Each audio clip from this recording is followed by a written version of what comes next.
स्वागत आहे तुमचं डी के हॉरर स्टोरीजमध्ये. नमस्कार मंडळी. डी के हॉरर स्टोरीज या चॅनलवरती जर तुम्ही नवीन आलेले असाल तर चॅनलला नक्की सबस्क्राईब करा. कथेचे नाव भीती.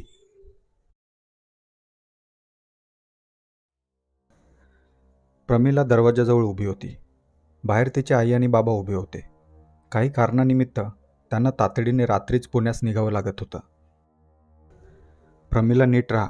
उद्या सकाळी आम्ही येतोच आहोत. घरी एकटीच आहेस तू. अजूनही सांग, सुनीताला बोलावून घेऊ का? तासाभरात येईल ती आणि तिचा नवरा इथे, प्रमिलाची आई म्हणाली. अगं आई, मी काही आता लहान नाही एकटी राहण्याची भीती वाटायला. आणि तसाही आय डोंट लाईक नितीन. सुनीताचा नवरा खूपच पकाव आहे. नुसती बडबड बडबड. नकोसं होतं अगदी. आणि काही काळजी करू नकोस, तुम्ही निवांत जा, प्रमिला म्हणाली. हो ग बाई, पण आजकाल दिवस वाईट आहेत. परवाच आपल्या सोसायटीत ती घडलेली घटना. प्रमिलाची आई. बस आई, अगं दारातच उभं राहून किती बोलशील.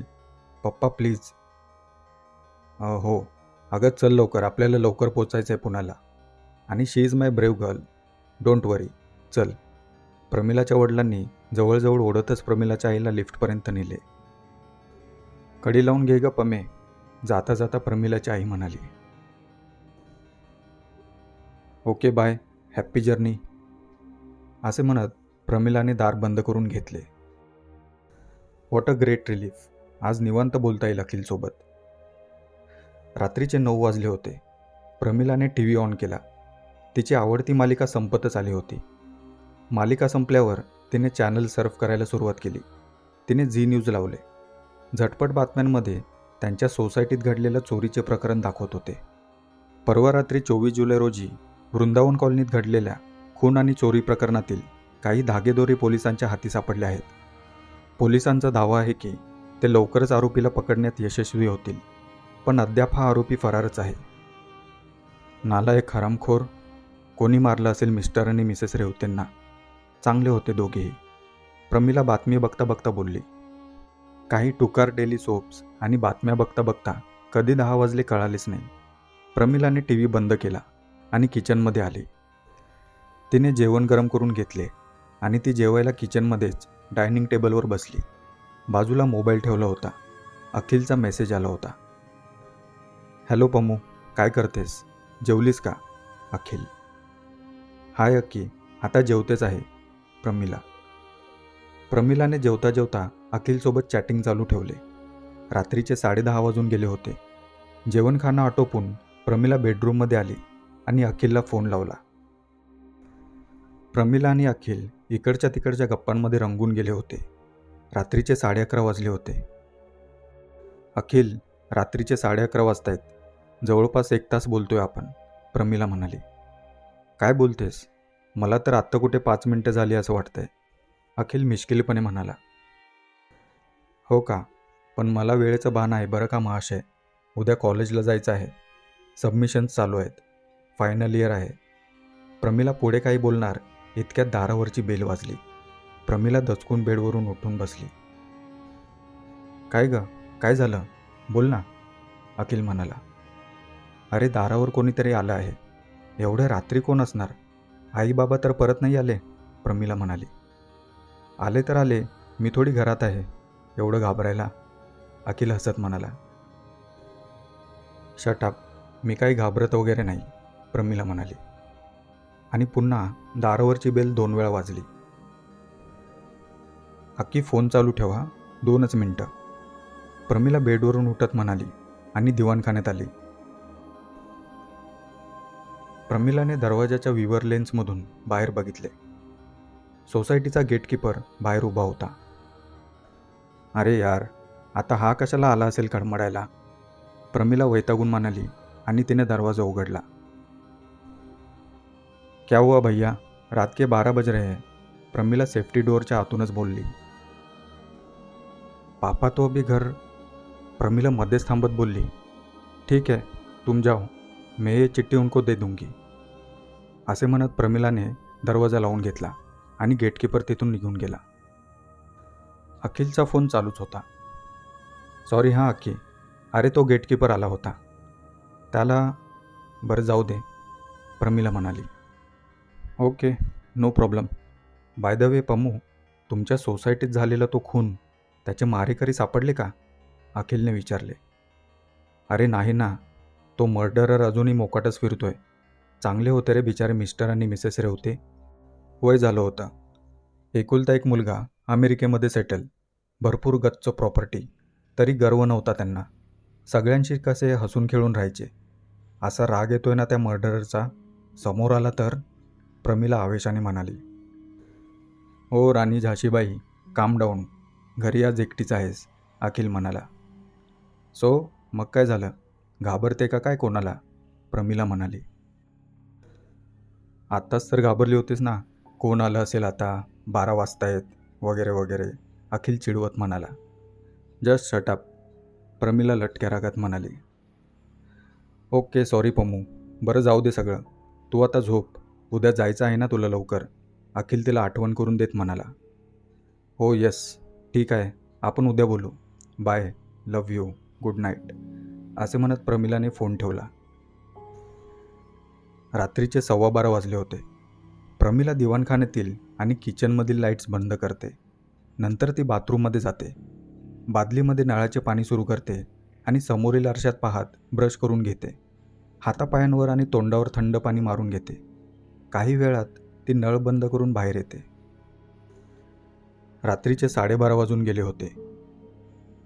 खूप उशीर झाला, लवकर झोपायला हवं, स्वतःशीच बोलत प्रमिला गडबडीने बेडरूममध्ये येते.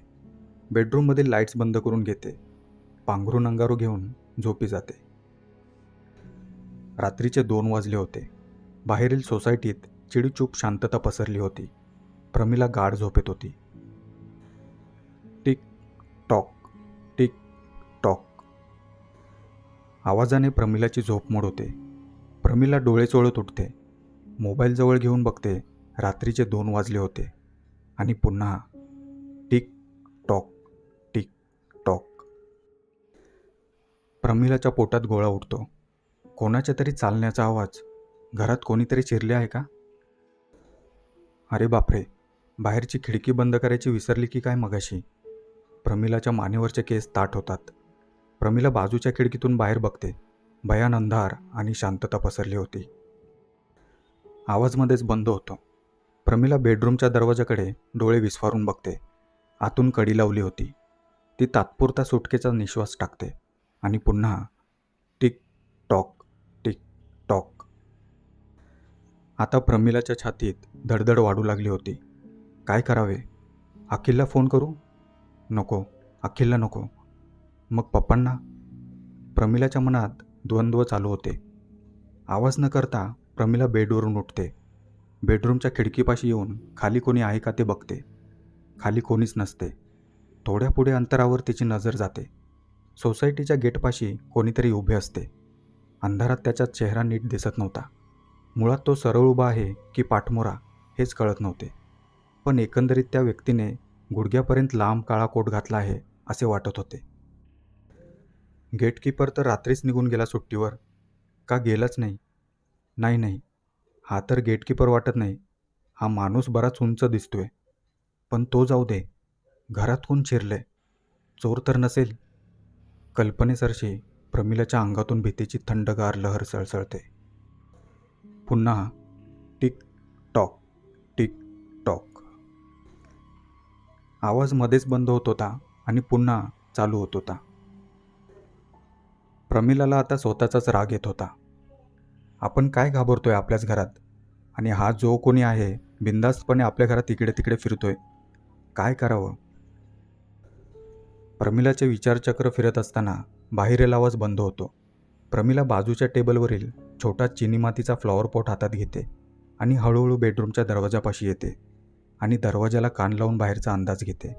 आवाज पूर्णपणे बंद झाला होता. गेला असेल का तो? काही चोरलं असेल का त्याने? बाहेर जाऊन बघतेच आता. प्रमिला दरवाजाच्या कडीला हात लावते आणि इतक्यात पुन्हा tick tock, tick tock. Pramila कडीवरचा हात मागे घेते आणि घाबरून मागे सरकते. आवाज पुन्हा बंद होतो. प्रमिला दातोट खात पुन्हा दरवाजाजवळ येते आणि पक्क्या निर्धाराने कडी हळूच उघडते. धडधडत्या छातीने ती दरवाजा आत ओढून घेते आणि बाहेर डोकावून पाहते. बाहेर अंधुक प्रकाश पसरला होता. समोरील बेडरूमचा दरवाजा बंद होता. मधील पॅसेजमधला झिरो बल्ब चालू होता. प्रमिला हलक्या पावलांनी समोरच्या पॅसेजमध्ये येते आणि भिंती आडून बाहेर दिवाणखान्यात नजर टाकते. आवाज बंद झाला होता. त्याला कळालं असेल का? माझा अंदाज आला असेल का त्याला? प्रमिला हातातील पॉट घट्ट पकडत मनात बोलते. दिवाणखान्यात कसलीच हालचाल जाणवत नव्हती. प्रमिला हळूहळू पावले टाकीत दिवाणखान्यात येते.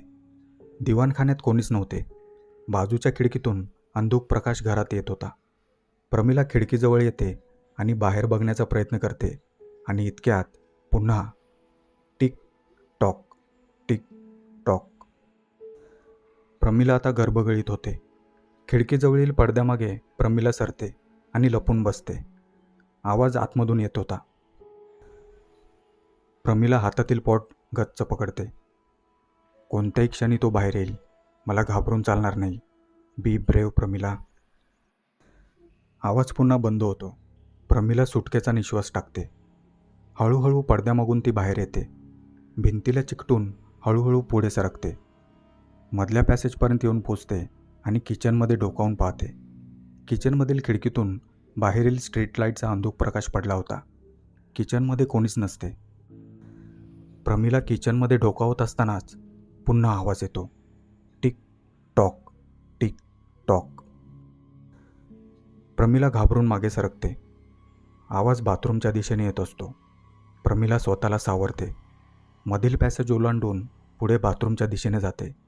हातातील पॉट घट्ट पकडून ती हळूहळू आवाज न करता बाथरूमच्या दरवाजापाशी येते. थरथरत्या हातांनी प्रमिला बाथरूमच्या कडीला हात घालते. कडी एका झटक्यात काढून प्रमिला जोरात दार आतमध्ये ढकलते. किचनमधील अंधुक पिवळा प्रकाश बाथरूमपर्यंत पसरतो. प्रमिला विस्फारलेल्या डोळ्यांनी समोर बघत असते. तिच्या समोर एक मुलगी उभी असते. केस विस्कटलेले, हात वर उगारून, डोळे फाडून तिच्याकडे बघत असते. अंधुक प्रकाशात त्या मुलीचा अवतार भयानक दिसत होता. पांढरे मोठे डोळे तिच्याकडे पाहत होते. प्रमिलाच्या छातीत जोरात कळ येते आणि ती खाली पडते. तिच्या डोळ्यांसमोर अंधारी येते. शुद्ध हरपता हरपता ती समोर पाहते. बाथरूममधील 6 फुटी उंच आरशामध्ये ती पाहते. समोरील मुलगी खाली पडलेली असते. हातातील पॉट खाली पडून फुटलेला असतो आणि बाजूच्या बादलीत थेंब थेंब नळाचे पाणी पडत असते. Tick tock tick talk.